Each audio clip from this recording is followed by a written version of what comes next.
Pertumbuhan ekonomi Indonesia tetap menunjukkan kinerja solid sepanjang 2025 dengan capaian 5,11% atau jauh di atas rata-rata pertumbuhan global yang berada di kisaran 2,6 hingga 3,3% menurut IMF, OECD, dan World Bank. Capaian ini menempatkan Indonesia sebagai salah satu negara dengan pertumbuhan tertinggi di kelompok G20. Ketahanan ekonomi nasional ditopang oleh kuatnya permintaan domestik, mulai dari konsumsi rumah tangga, investasi, hingga belanja pemerintah, serta didukung stabilitas sektor eksternal dan kebijakan yang disiplin.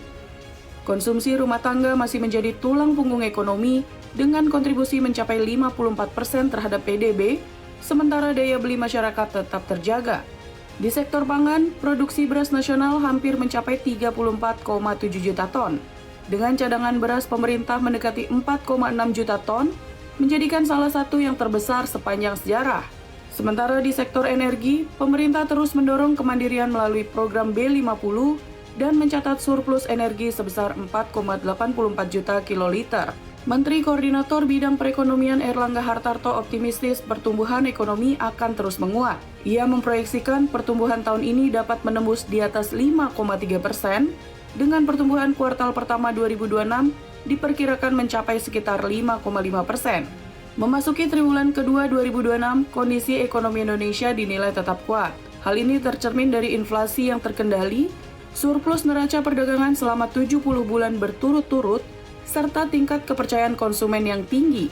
Sektor manufaktur juga masih berada di zona ekspansi, sementara cadangan devisa tetap solid di kisaran 148,2 miliar AS. Dari sisi eksternal, kinerja ekspor komoditas unggulan seperti batu bara, nikel, dan aluminium turut memperkuat ketahanan ekonomi di tengah tekanan global. Di sisi fiskal, APBN terus berperan sebagai bantalan ekonomi melalui berbagai stimulus dengan defisit yang tetap terjaga rendah.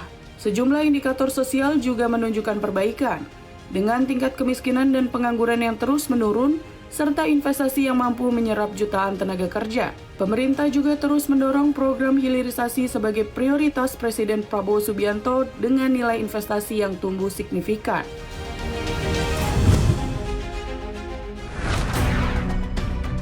Porsi kepemilikan investor asing di surat berharga negara atau SBN Indonesia terus menurun.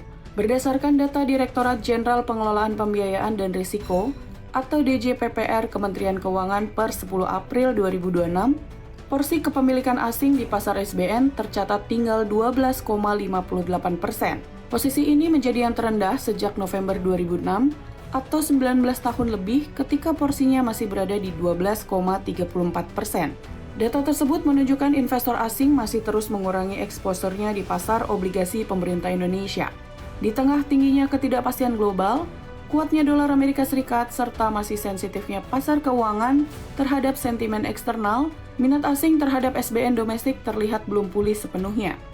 Berdasarkan data DJPPR, kepemilikan asing turun dari 13,17% pada Januari menjadi 12,58% per 10 April 2026. Secara keseluruhan terjadi penurunan sebesar 0,59 poin persentase sejak awal tahun dan turun 1,78 poin dibandingkan periode yang sama tahun lalu.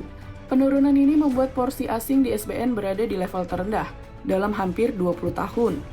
Dari sisi nominal, kepemilikan asing tercatat sebesar 858 triliun rupiah atau masih lebih rendah dibandingkan posisi awal tahun. Kondisi ini menunjukkan pasar SBN semakin didominasi investor domestik. Di satu sisi, hal ini menjadi bantalan positif karena ketergantungan terhadap modal asing semakin berkurang, sehingga pasar keuangan lebih tahan terhadap gejolak global.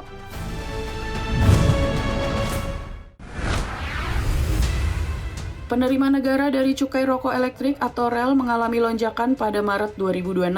Data Direktorat Jenderal Bea dan Cukai menunjukkan penerimaan cukai REL mencapai 0,29 triliun. Angka ini naik 11,5% dibandingkan Februari 2026 dan melonjak 20,8% secara tahunan. Secara kumulatif, sepanjang kuartal pertama 2026, penerimaan cukai REL mencapai 0,92 triliun rupiah atau tumbuh 19,5%. Penerimaan ini berasal dari berbagai kategori produk, mulai dari cair sistem terbuka, sistem tertutup, hingga bentuk padat. Kenaikan ini juga menjadi kabar positif bagi pemerintah termasuk Menteri Keuangan Purbaya Yudisadewa. Sebagai informasi, sejak 1 Januari 2024, rokok elektrik resmi dikenakan cukai hasil tembakau dan pajak rokok, sesuai ketentuan dalam Peraturan Menteri Keuangan. Berbeda dengan rokok konvensional, produk ini menggunakan sistem pemanas elektrik baik dalam bentuk cair maupun padat.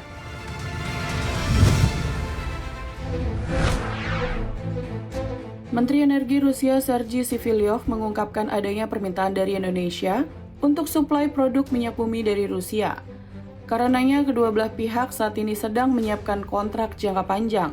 Sebelumnya, Menteri Energi dan Sumber Daya Mineral Bahlil Lahadalia menegaskan komitmennya dalam mengawal diplomasi energi guna menjaga stabilitas pasokan energi domestik. Menteri SDM Bahlil Lahadalia juga menyebut pertemuan kedua kepala negara membahas kerjasama energi secara konkret dan berorientasi pada kepentingan nasional.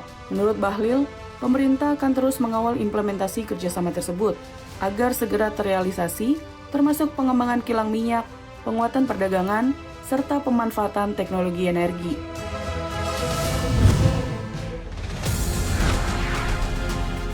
Organisasi Pangan dan Pertanian atau FAO memperingatkan bahwa gangguan berkepanjangan di Selat Hormuz bisa memicu bencana pangan global.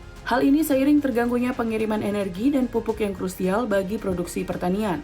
Ekonom Kepala FAO Maximo Torero mengatakan, terlambatnya pasokan kebutuhan pertanian akibat gangguan Selat Hormuz dapat menekan hasil panen dan menaikkan harga pangan pada akhir tahun ini hingga 2027. Torero mengingatkan dampak krisis ini paling besar akan dirasakan negara-negara miskin yang rentan terhadap lonjakan harga dan kelangkaan pasokan.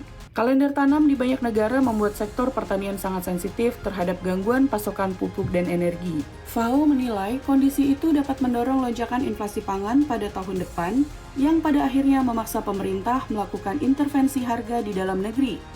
Langkah tersebut berpotensi berdampak lebih luas terhadap suku bunga dan pertumbuhan ekonomi global. Sementara itu, Kepala Divisi Ekonomi Agri-Food FAO David Laborde mengatakan, dunia saat ini sudah berada dalam krisis input pertanian. Ia juga mengingatkan agar kondisi tersebut tidak berkembang menjadi bencana global. FAO juga mencatat sekitar 20 hingga 45% ekspor pangan atau pertanian utama bergantung pada jalur laut melalui Selat Hormuz. Gangguan yang berkepanjangan pada jalur itu disebut bisa melampaui krisis pada 2022, terutama jika diperparah oleh fenomena El Nino yang kuat.